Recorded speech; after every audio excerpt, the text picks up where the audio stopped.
Think back to the last time you learned something really difficult. Maybe you felt, I don't know, frustrated or bored, or maybe that amazing rush when it finally clicked. Right. Now imagine being a teacher, trying to track, 30 students feeling all those different things at once? It sounds impossible. It pretty much is, yeah. Emotions are like the engine for learning. They're these sort of silent drivers for engagement, motivation, how much we remember. But in a standard classroom, those little signs, anxiety, maybe confusion, or even that aha moment, they often just slip by unnoticed. Or they get misread as just like not paying attention. Exactly.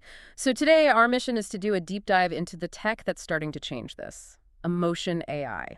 You sometimes hear it called affective computing.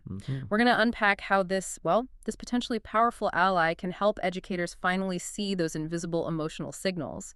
And what's really interesting, I think, is that this isn't just some new gadget. It's more like a bridge connecting decades of psychology research about learning right into the classroom environment. Creating something much more responsive, tailored to what the student actually needs right then. Exactly. A more effective ecosystem for learning. Okay, let's get into the nuts and bolts. We call it Emotion AI, but what's the technology actually looking at? It's more than just video, isn't it? Oh yeah, much more. It's highly multimodal.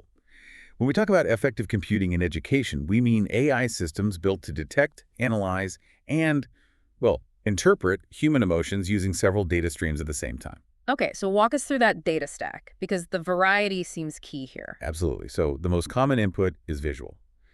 Analyzing facial expressions, those tiny micro expressions where someone's looking, even posture like nodding or fidgeting. Then there's audio analysis. Not just what a student says, but their vocal tone, the pitch. Acoustic analysis can pick up on, say, a frustrated tone hidden behind a polite answer versus genuine excitement. And text. That must be huge now with online learning, chats, essays. Definitely. Textual responses are analyzed using natural language processing, NLP, specifically trained to spot emotional language, words that suggest joy, anger, confusion, curiosity. And physiological data, is that common? It's less common in, say, public schools just because of the setup needed, but yes, some systems integrate things like heart rate or skin conductance, maybe from wearables, to get a deeper read on stress or arousal levels. Wow, that's a lot of data. But why? Why go to all this trouble? What's the psychological backing that says tracking a frown or a change in voice pitch is so important? Because the research is really clear. Emotions aren't just a side effect of learning. They're absolutely central to it. Cognitive psychologists, like Pickrun, for instance, have really shown that emotions heavily influence a student's attention span. How well they focus. Right. And also how they encode and retrieve memories, their overall thinking capacity, and crucially, their motivation, their grit, Yeah. how long they'll stick with a tough problem. The sources we looked at really hammered home the difference between positive and negative emotions for long-term learning. They really do. Positive feelings like joy, curiosity, that sense of pride when you figure something out, they act like cognitive boosters. Yeah. They open up the mind, improve focus, and help learning stick. Like mental glue. Kinda, yeah. But negative emotions, especially things like anxiety or feeling totally lost, or just chronic boredom, they actively eat up your mental bandwidth. They pull attention away from learning and make it hard to concentrate. Okay, so we know emotions matter a lot. But how do we connect tracking, say, a frown to understanding the why behind it? This is where that control value theory comes in, right? From psychologist Reinhard Peckrun. Yes, this is such a critical piece. Pickrun's control value theory basically argues that the emotions students feel in class aren't random. They come from how students judge two key things. First, how much control they feel they have over succeeding in a task. Like, can I actually do this? Exactly. And second, how much value they place on the task itself. Like, does this even matter to me? Can you give an example? How do control and value mix to create an emotion? Sure. So imagine a student really wants to do well in math, high value, but feels like they just can't get it no matter how hard they try, low control.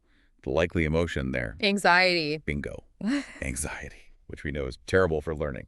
Or flip it. A student feels they can do the task easily high control, but they think it's pointless low value. What emotion pops up then? Boredom, for sure. Right. And Emotion AI can help spot that resulting emotion, giving the teacher a clue about that underlying perception of control or value. Then they can actually do something targeted about it. Okay, let's make this concrete. Emotion AI in action. There's this great little scenario in our sources, really subtle. A teacher asks the class to define the word trend. Seems totally normal, right? A safe classroom environment. Yes, and that's what makes the AI insight so interesting. The teacher's doing everything right, creating that safe space. But the AI platform sees this subtle emotional stuff happening under the surface that the teacher just couldn't possibly catch across the whole room. So what did the tech actually pick up during that simple question? Well, the AI looked at facial and audio cues. Saw mostly neutrality, maybe indicating focus, but also these little flashes of happiness when students talk to each other. But crucially, the audio analysis also flagged moments of what it labeled disgust. Wait, disgust over the word trend. That sounds strong. It does sound strong, and that's where interpretation is key, right? It's super unlikely the student literally felt disgusted. What the AI probably picked up was a facial muscle pattern or a vocal tone linked to aversion or avoidance. Ah, okay. So in that context, it might mean something like social anxiety, fear of saying the wrong thing. Exactly. Hesitation, maybe feeling judged, discomfort about speaking up. It's a nonverbal cue of distress that a teacher might easily miss or just put down to shyness. That variation on, sadness, hesitation, excitement, all in like 90 seconds really shows why this tech could be useful. It shines a light on those students struggling silently, even in a good classroom. But what about the bigger picture? What are the proven research-backed benefits of tracking all this? Well, the results are pretty compelling. If you look at academic outcomes, there was research back in 2012, DeMello and Gracer, showing students who got emotionally adaptive feedback that reacted not just to if they were right, but also to signs of confusion. So it noticed they were struggling. Right. Those students performed significantly better. Emotion AI could potentially make that kind of tailored feedback possible on a much larger scale. And what about student well-being? Catching burnout early. That's potentially one of the most impactful uses. Research from the University of Cambridge in 2021 suggested that tracking emotional trends over time, like consistent high anxiety or low mood, could give educators early warnings. Warnings about burnout, maybe mental health issues. Exactly. Allowing for support before things reach a crisis point. It shifts the approach from just reacting to problems to being genuinely proactive. That's huge. And it helps the teachers too, right? Their own awareness. Definitely. Work by Picard and others at the MIT Media Lab back in 2016 found that when teachers had tools to gauge the overall classroom emotional climate, they became much more responsive. They'd adjust their pace, maybe switch teaching methods based on actual data about student emotions. It boosted their effectiveness. And you have to think, with online learning booming, where it's so much harder to read the room. It becomes almost essential, doesn't it? A 2020 study found that in virtual classrooms using some form of emotion AI enhancement, students showed about 25% higher engagement and, importantly, lower dropout rates. The AI becomes your eyes and ears for the emotional side when you can't physically see everyone clearly. So let's talk about practical use. How are these emotion AI systems actually being used right now? What tools might a teacher encounter? Probably the most common starting point is the emotion dashboard. Think of it like a real-time emotional weather map for the classroom. It might show an aggregated view like what percentage of students seem confused, engaged, bored, etc. This lets the teacher see maybe, engagement just dipped. Maybe I should switch from this lecture to a group activity. And then moving beyond just showing the data, you have adaptive platforms starting to build this AI right into the learning process itself. This is the personalized learning dream, isn't it? It's heading that way.